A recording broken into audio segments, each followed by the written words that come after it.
Hoy en Protagonistas del Desarrollo me voy a dar un gusto personal. ¿Por qué? Porque tengo sentado a mi lado a un deroense que es figura de los medios, pero que además está emprendiendo otras cosas más que interesantes que nos da gusto comentar.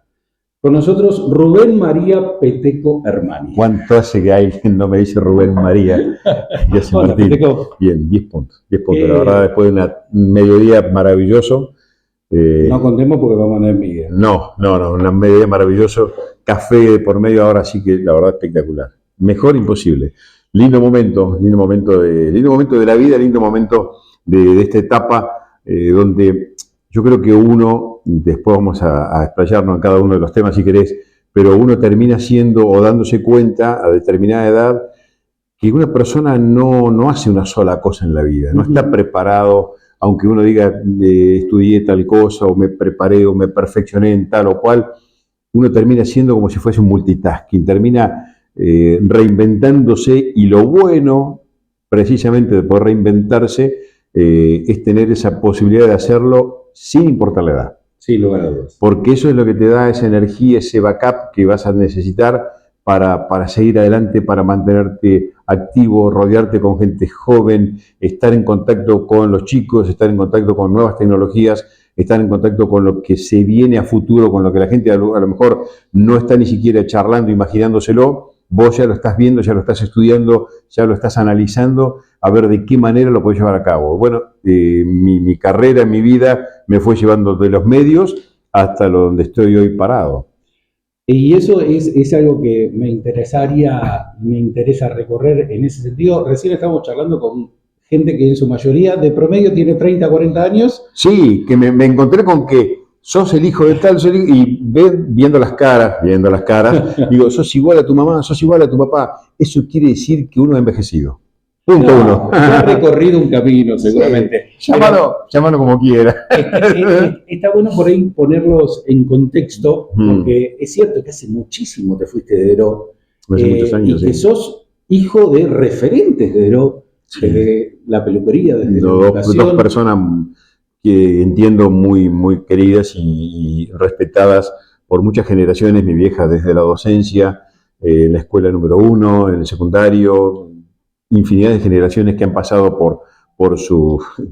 Cuando era docente, cuando era celadora, tienen, siempre que me encuentro con gente, palabras de agradecimiento para mamá, palabras de agradecimiento de haber conocido a mi viejo, a Quito, qué sé yo. Eso te da una tranquilidad de decir qué bien que hicieron las cosas los viejos. Sí, y ese amor que te trasladaron, que te fuiste pasando a través de los años por el lugar, por el Deró, por nuestro querido y amado Deró, nuestro querido y amado pueblo, ciudad, llámalo como quieran, no importa. Digo, eso se fue transmitiendo, y de hecho tengo parte de mi familia, mis hermanos acá, cuñadas acá, sobrinos todavía acá, y siempre quiero volver, siempre necesito volver, siempre me encuentro una excusa.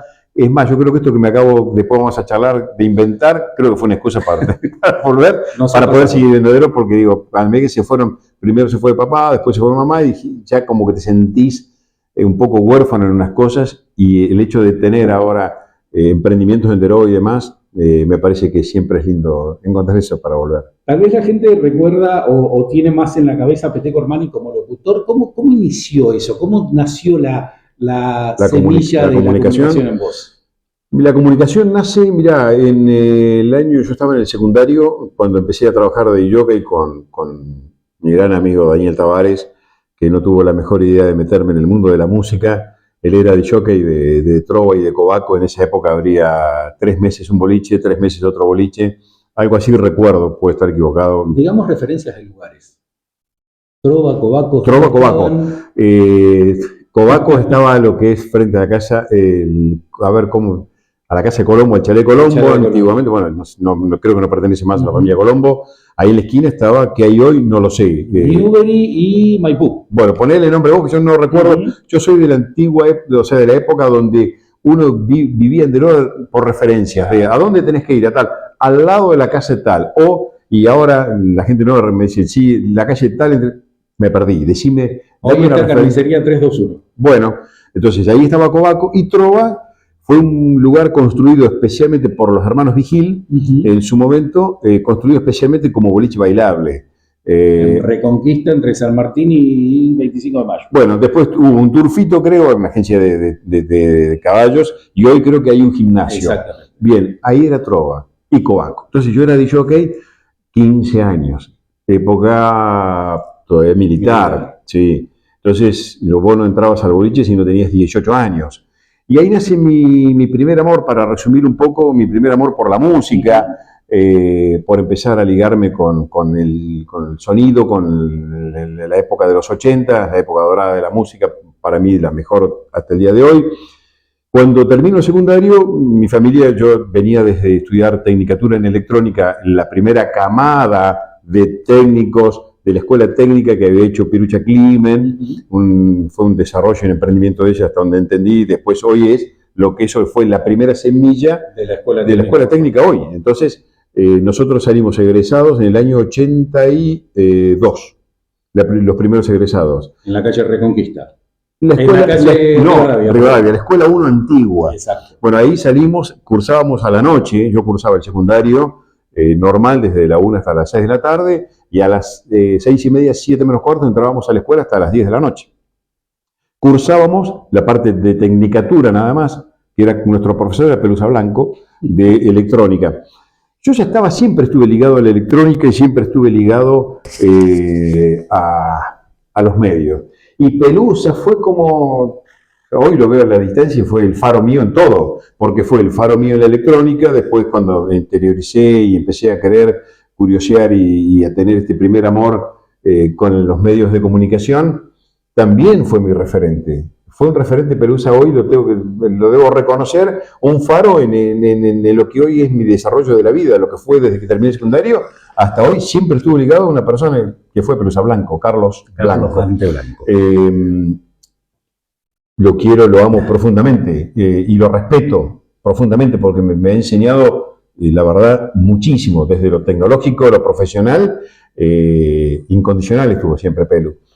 Y de ahí empecé a curiosear el tema de lo que era la música y dije, bueno, cuando terminé, todos pensaron que iba a ser ingeniería electrónica y dije, no, quiero estudiar operación técnica para radio y televisión. ¿Ya tenías relación con la radio? No, empecé a averiguar en Deró qué estaba ligado a la parte de operación técnica y demás. Me recomendaron un lugar que era el ISER. Después fui y rendí el examen para operador técnico de radio y televisión. Ingreso al ISER, pero yo estaba trabajando en una fábrica de equipos de audio en Buenos Aires, Audison. En mientras tanto, ese año, mientras que yo estaba haciendo los preparativos para rendir el examen en marzo de operación técnica en el ISER, empecé a escuchar FM, que la FM era recién nacía la FM, en ese momento eran 3 FM, que era Radio Rivadavia y Del Plata. Eran las 2 primeras FM que hubo en Buenos Aires, y creo que Nacional también. Pero una de las primeras FM que hubo fue Rivadavia, y se llamaba FMR, que era FM Rivadavia. Claro. ¿Y quién estaba a la mañana en ese programa? Juan Alberto Badía, María Esther Sánchez, Marcelo Tinelli, a veces estaba Walter Nelson, y yo ya lo conocía a Marcelo, a Walter, Osvaldo Caffarelli, porque previo a eso yo había hecho unos primeros caminos acá en la radio, y habíamos ya estado trabajando con ellos, yo desde el lado de la locución. Y ahí escucho lo que era un FM, y lo empiezo a escuchar a Badía. Y yo digo, no, en lugar de técnico de atrás, me interesa esta parte de la comunicación, la forma de decir, de hacer, de comunicar de Beto Badía era única. Sigue siendo hoy en el día, si lo ven, lo googlean, seguía siendo. Era el número 1 en radio y en televisión lejos. Yo dije, quiero eso. Entonces, no me presento, rindo el examen, nunca fui a cursar, y llego a casa y digo, no, voy a estudiar locución. ¿Qué? Locución, sí, voy a estudiar locución. ¿Qué es eso? ¿Qué es eso?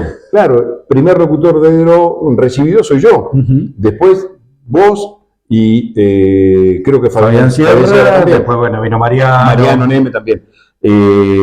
Bueno, entonces, la realidad es que dije, quiero estudiar locución. Primero, ¿qué es locución? ¿Qué se estudia? ¿Para qué? Bueno, la única manera, el único contacto que yo tenía en mi familia con la radio era haber escuchado toda la vida Radio Continental o Rivadavia en su momento, con tormenta, sin tormenta, las AM Porque que era escuchábamos. lo que nos atravesaba en Claro, ese momento. exacto. Era lo que vos escuchabas desde que te levantabas, mediodía, mañana, tarde y noche, la radio, porque casi ni televisión había, era muy poco, pocos canales, blanco y negro.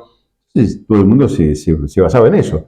Y ahí entré en contacto, rindo el primer examen para locución, no me va bien, me dan un par de tips para corregir. En esos tips me prepara María Elena Miguel en lectura y improvisación y demás, y Juan Ramón Badía después en la casa. Me iba todos los días, de lunes a viernes, a leer en voz alta con Juan Ramón Badía, que era el papá de Juan Alberto Badía. Claro, así cualquiera. Histórico locutor, sí, tuve un padrino, un genio. Y aparte, Juan Ramón era profesor del ISER. Claro. El día que yo me presento, le digo, rindo, me dan fecha para rendir en el ISER, tal fecha, tal hora.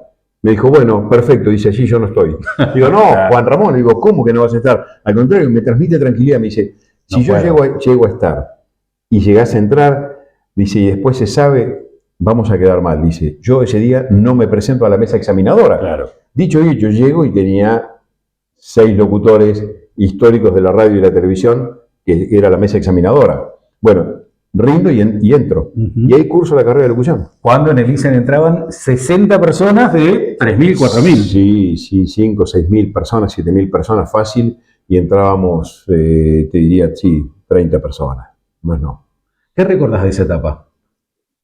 Todo.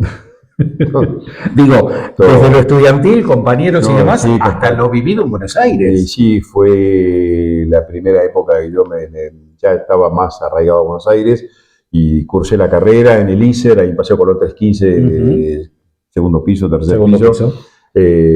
Cerca de 3 cuadras de Casa de Gobierno, a Casa Rosada, de tomarme el subte, caminar por Plaza de Mayo en diagonal, donde no había manifestaciones, donde no había otra Argentina, incipiente democracia, Raúl Alfonsín presidente, que me acuerdo todo, absolutamente todo, de Buenos Aires, me acuerdo absolutamente todo de la carrera, de los compañeros, y después terminé, y cuando estaba terminando, rindiendo las últimas materias ya para salir del ISER, ahí nace el primer trabajo, llaman de Canal 13 para buscar locutores que Canal necesitaban 13 para recién, recién privatizado. Claro. Sí, prácticamente pertenecía al grupo en ese momento Clarín, ya lo había comprado el grupo Clarín.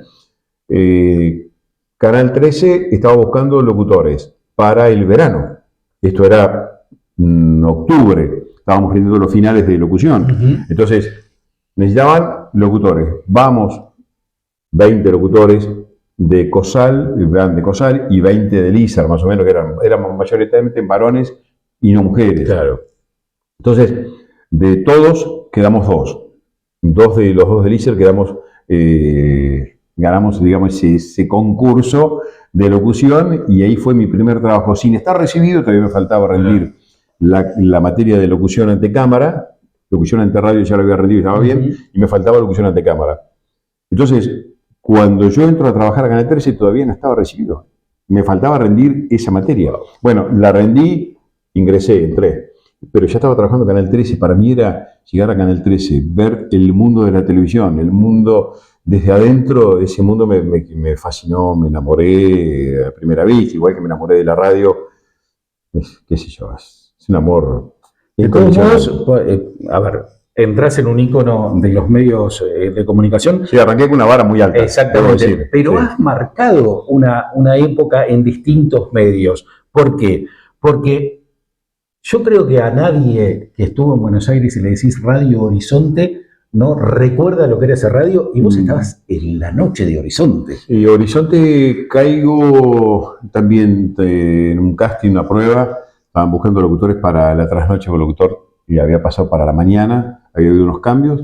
También los castings en esa época eran muy exigentes con la dicción, con el inglés. Nunca fue muy fuerte, pero bueno, nada, la voz que me ayudó, fui, rendí el examen y quedé. Y entonces fui el conductor de la trasnoche de Horizonte durante 3/4 años, hasta que empecé a trabajar ya en América, en lo que era Deportes al Toque. con Wolf. En ese momento yo ahí lo conozco, que fue mi gran amigo y hermano de la vida, el negro Mazzone, que laburábamos, él salía a las 12 de la noche de la radio y yo entraba a las 12 de la noche. Nos hicimos muy amigos, hicimos un programa juntos en Radio del Plata y él laburaba en América en la parte del noticiero. Me va a buscar, que estaban buscando, haciendo un casting para un programa nuevo que iba a ser Quique Wolf. Voy, rindo también la prueba, me eligen a mí. Era un tipo de suerte en los castings. Ya venía de Canal 13 y en ese momento empezamos a trabajar en cámara, yo empecé a trabajar en cámara con Wolf.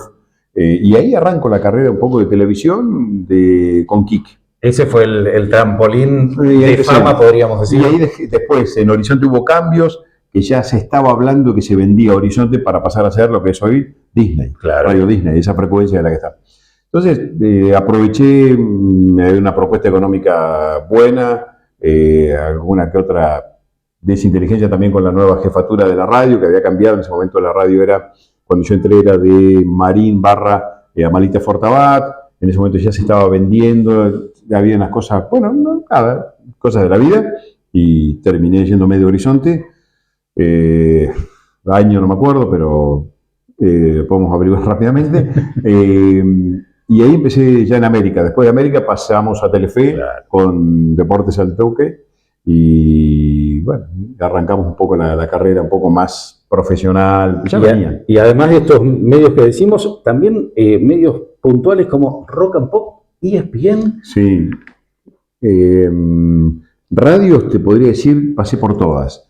Tuve el honor, el privilegio de laburar con un gordo divino que se llamaba Ernesto Fritz. Ernesto Fritz fue la voz, si lo quieren googlear, de La Aventura y el Hombre. Era laburar con el gordo, te hacía sentir tan chiquitito porque tenía esa voz, el gordo, y compartimos un gran amor y una gran pasión, la electrónica. Era vos. En los ratos libres que él leíamos las noticias en Radio Belgrano, él entraba a las 6 de la mañana y salía él entraba a las 12 y salía a las 6 de la tarde, y yo entraba a las 10, 9 de la mañana y salía a las 3 de la tarde. Entonces compartíamos el panorama de noticias de las 12 del mediodía, que en ese momento, ¿quién hacía un programa en la radio, en esa radio? Mirta Legrand. En lo que eran los estudios de Radio Belgrano, al lado de Radio Excelsior, que eran los estudios donde antes se hacían sinfónicas de eventos de música. Eran teatros. Sí, era un estadio, una cosa gigantesca, donde se reunían los mejores músicos de las bandas y se hacían shows en vivo y demás. Bueno, y tenía su mesa, donde Mirta hacía los programas de la M a la mañana, y nosotros leíamos en una mesa aparte el noticiero de Panorama que duraba media hora leyendo, y yo leía con Ernesto Fritz al lado. Era una cosa impensado, yo escucharlo al gordo Fritz, y después tenerlo de compañero de trabajo, y cuando empiezo a familiarizarme, a tener cierta relación con él, mientras que redactábamos las noticias, porque había que escribir, máquina de escribir, no computadora. No hacía así. No, era taca, y a dedo todo, y leíamos los cables de las teletipos que cortábamos. Y no sé cómo se me da por comentar de la electrónica, bueno, terminamos hablábamos de cualquier cosa menos los medios, de cómo hacíamos esto, cómo hacíamos lo otro, cómo reparábamos esto, cómo reparábamos otro.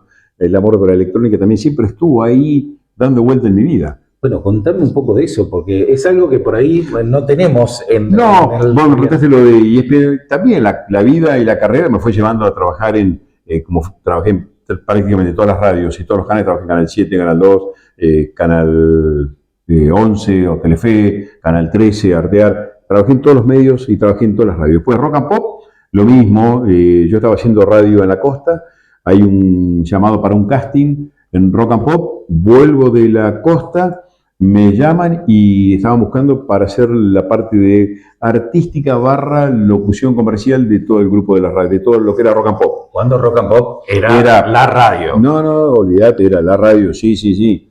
Era un faro dentro de la radio. Lalo, Mario, Bobby, todos, los número uno, todos. Entro en el casting, quedo también en Rock and Pop, estuve 25 años trabajando en Rock and Pop.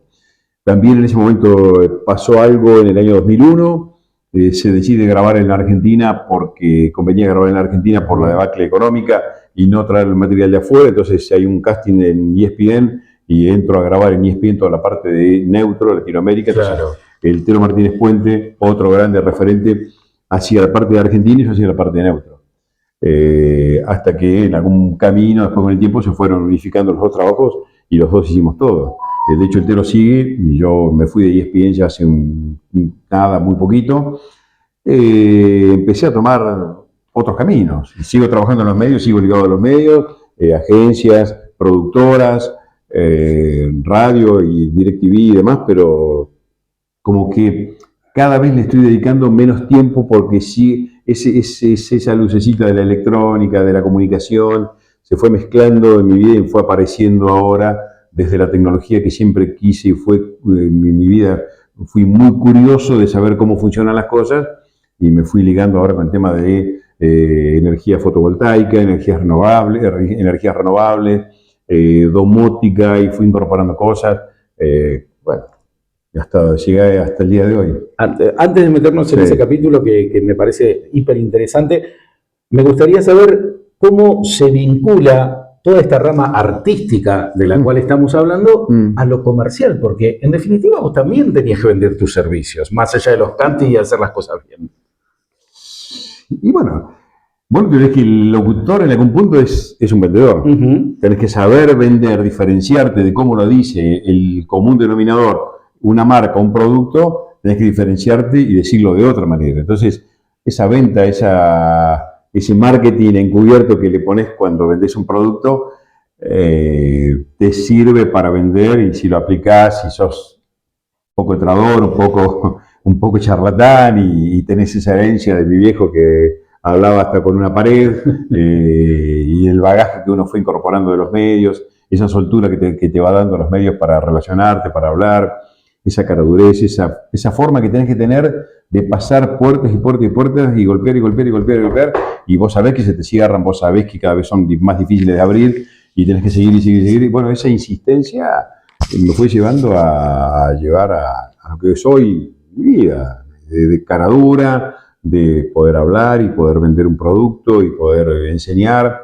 Aprendí primero cómo es el funcionamiento de las cosas, después, bueno, ahí estamos en el día de hoy, pero ¿qué me llevó? En la vida misma te lleva. Y contame, ¿cómo es este nuevo mundo que vos decís siempre lo estuviste curioseando, mirando de la electrónica, de la domótica? Mirá, al punto que yo hasta el día de hoy que sigo trabajando en televisión, yo entro a un canal y hago la parte mía que me corresponde de locución, lo que sea, o frente de cámara, o delante de cámara, o atrás, no importa, pero yo siempre estoy mirando de reojo todo lo que es la parte de tecnología, porque me atrae, porque es algo que siento curiosidad. Hay otra gente que entró y le preguntaba, che, ¿viste tal cosa?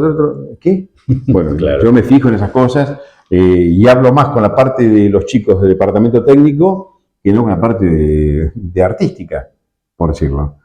Porque me siento muy identificado, me gusta, y bueno, me fue llevando a interiorizarme, te repito, en el tema del mundo de la tecnología, en el mundo de la domótica, si se quiere, la incorporación de la IA en la vida, en la cotidianidad, en cómo se puede aplicar para vivir mejor, para ahorrar energía, para cuidar el medio ambiente, las energías renovables. Creo que tenemos que tomar conciencia de este tipo de tecnologías, ayudan al bienestar de nosotros que estamos y de quienes van a venir, porque sin lugar a dudas, si no hacemos cambios, no empecemos a hacer cambios, yo creo que va a ser ya estamos en lo que se llama un super niño. Bueno, no quiero entrar en temas que pero digo, si no tomamos conciencia del cuidado que nosotros tenemos que tener del medio ambiente, de la tierra que habitamos, no es infinito. Los recursos no son infinitos. Entonces tenemos que aprovechar que el sol nos provee de energía, que el viento nos provee de energía, que el agua nos provee de energía, y el ser humano cada vez cada vez necesita más que energía.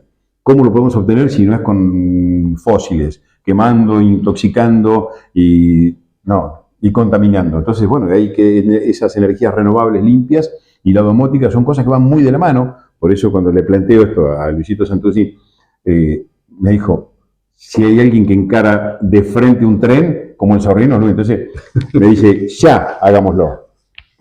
Y ahí arrancamos. Creo que somos la primera empresa en Deró de poner lo que es energía renovable, fotovoltaica, para Deró y la zona.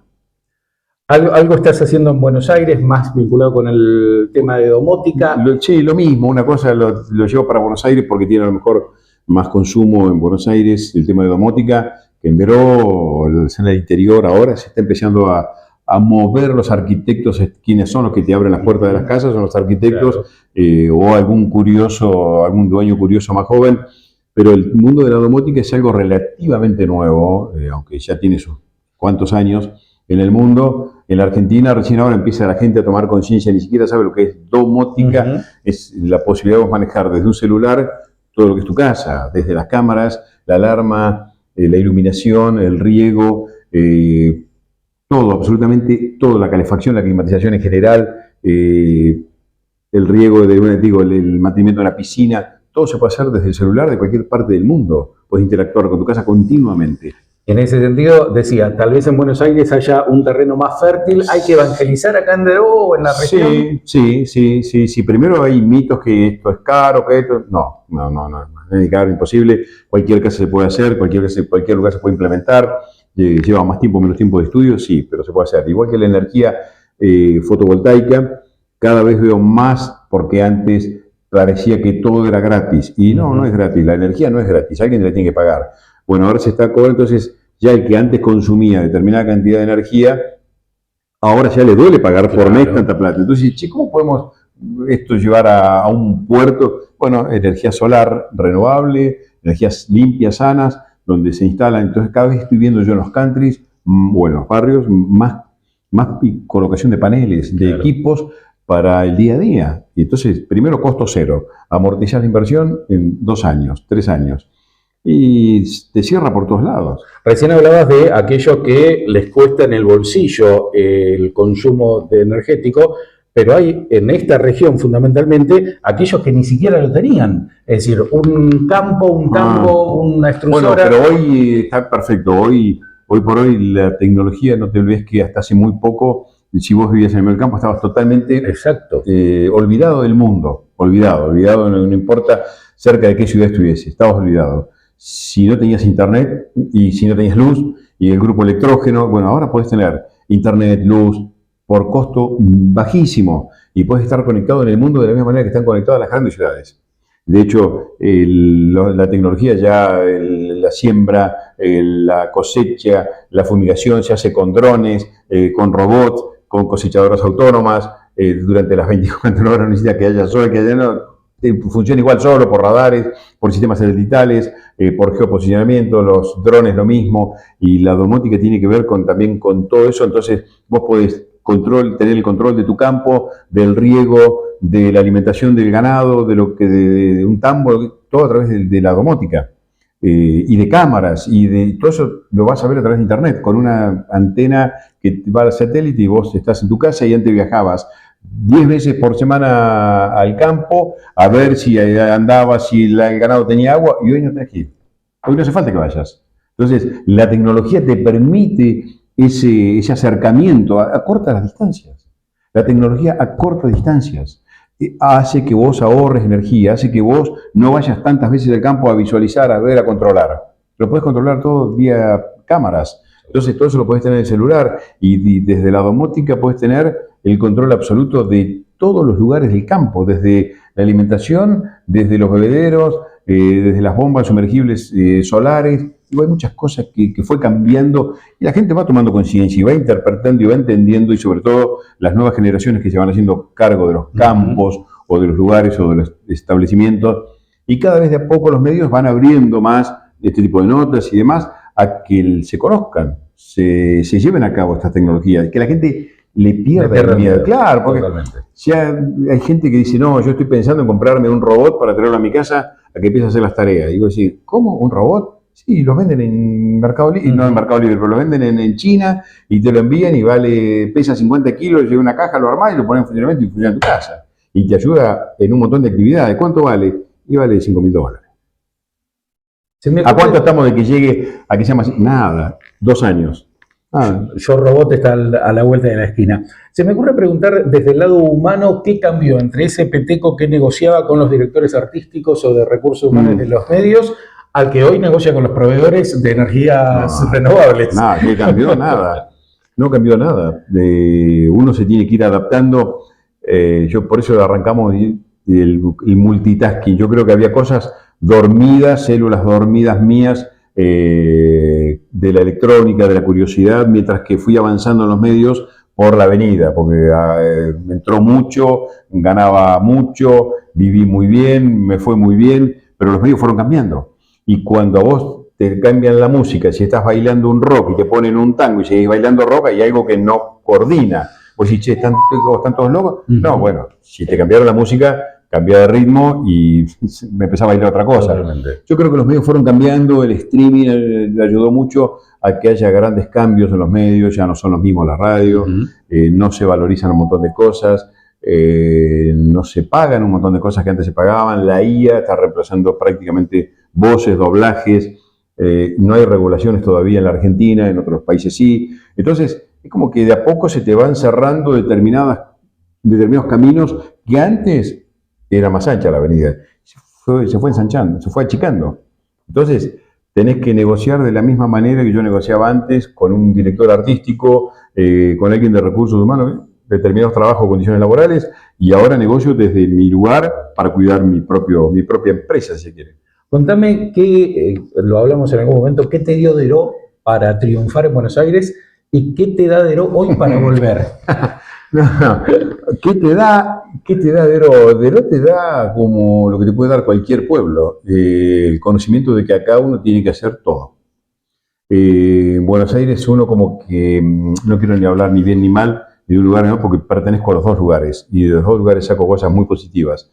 Pero Deró te da un pueblo, y más haber nacido en la época que nosotros nacimos, que tenías que saber y aprender de todo para poder estar en el día a día. Desde hacernos los karting con bolillero, con los rulemanes que íbamos a los talleres a pedir, los rulemanes para poder hacer el karting, que nos atracción sangre. Nos chocábamos todos de a ver quién lo hacía más lindo, hasta remontar un barrilete, que lo hacíamos a lo mejor con la caña, con el papel, para barrilete, que íbamos a comprarlo de Pepe Subiría, te da ese conocimiento de la calle en una época sana, en una época linda, en una época donde vivir en un pueblo para mí fue la cosa más maravillosa del mundo. Porque fue sano, fue lindo, tuve amigos increíbles y una infancia y una adolescencia hermosa, que me acuerdo absolutamente de todo lo que viví en Deró y lo sigo recordando con mucho amor. Entonces, volver a Deró para mí no es volver al pasado. No, Deró creció, la gente cambió, pero sigo teniendo y sigo encontrando los mismos amigos que tuve, no tuve, ni tengo el trato que tuve en su momento cuando vivía acá, pero sigue estando esa relación de cariño y de afecto. Y nada, sigue estando igual. Me encuentro con gente joven. Te repito, lo dijimos al comienzo, digo, sos el hijo de tal, por la cara de tu mamá es igual a vos, tu papá, y nada, estar en contacto y tener un hijo de 30 años que viene a Deró y que está en contacto con los hijos de mis amigos y que comparte la misma infancia que yo compartí con los papás, y es sumamente, doblemente gratificante. Es maravilloso, hermoso, muy lindo. Mi mujer es de Deró, mi vida está hecha en Deró, más allá que la llevo día a día en Buenos Aires. Estoy en contacto con mi familia, con mis hermanos, con Luis, con amigos de Deró continuamente. Y las redes hoy te acerca, la comunicación te acerca, la vida social se hace mucho más amena desde el acercamiento de Internet al mundo. Antes de cerrar, porque ya nos está apurando el tiempo, Sí. Se me ocurre esto de, con todo lo que has pasado, ¿qué ves en el futuro? ¿Qué veo en el futuro del país? Del país. No. Grande la pregunta. Sí, no, es amplia. No, si ya está cerrando, no puedes hacer esa pregunta. Me tiraste el centro. Media horita más. No. Ojalá la vida me dé energía y capacidad cognitiva para poder seguir siendo curioso y aprendiendo. Y seguir estudiando, como lo sigo haciendo día a día, de leer y de nuevas tecnologías y nuevos desarrollos. La comunicación me llevó a eso, también a la curiosidad, a poder interpretar, a poder leer, a poder que hay millones de cosas, porque soy curioso de poder seguir navegando en este mundo que es realmente infinito. Ojalá me dé esa posibilidad de seguir hasta muchos años más, de seguir caminando y aprendiendo cosas. Seguramente no se me oculta la cara de satisfacción que tengo por esta nota. Es recíproca, es recíproca. Es lo que yo quería. Es recíproca. Es contar los protagonistas del desarrollo de un pueblo que incluso tuvieron la posibilidad de irse y todavía están volviendo porque realmente tiene sentido. Pero es que nunca terminás de irte. Tengo mis viejos, mi vida, mi infancia, me acuerdo de mi primera casa, donde después crecí en la adolescencia, me acuerdo de todo, me acuerdo de mis amigos, mi vida está acá. Si vos me decís, che, pero vivís en Buenos Aires, sí, bueno, pero mi vida es esto. Mi vida es el pueblo, mi vida es Deró, el amor mío es Deró y Buenos Aires vivo porque es multifacético, tiene montones de opciones que por ahí la ciudad o un pueblo del interior tiene su límite por las comunicaciones, por las distancias de ruta, los estados y demás de ruta. Preferible centrar todo en un lugar y de ahí poder diversificar, como lo podemos hacer, y nos da la posibilidad de poder hacerlo, de tener gente de confianza en Deró y trabajar libremente. Pero sí, totalmente. Gracias, porque desde Deró para lo que vos hacés le da mucho valor, sobre todo de mantener la historia viva de una ciudad, de un pueblo que va creciendo, porque las nuevas generaciones piensan que antes de que vos nacieras el mundo ya existía y no me respondas, no sé por qué yo no había nacido. No tuviste curiosidad de verla, de aprender o de conocerlo. Pero el hecho de este tipo de notas, de entrevistas y de charlas hace que uno vaya recordando la historia, que es por qué llegamos hasta donde llegamos. Yo por qué llegué hasta donde llegué, por qué mis viejos y familiares para atrás, todos. Es buenísimo mantener la historia viva. Ver el pasado para analizar el presente y mejorar el futuro. Gracias. Claro, Martín, abrazo gigante. Rubén María Peteco Armani en Protagonistas del Desarrollo, un verdadero lujo.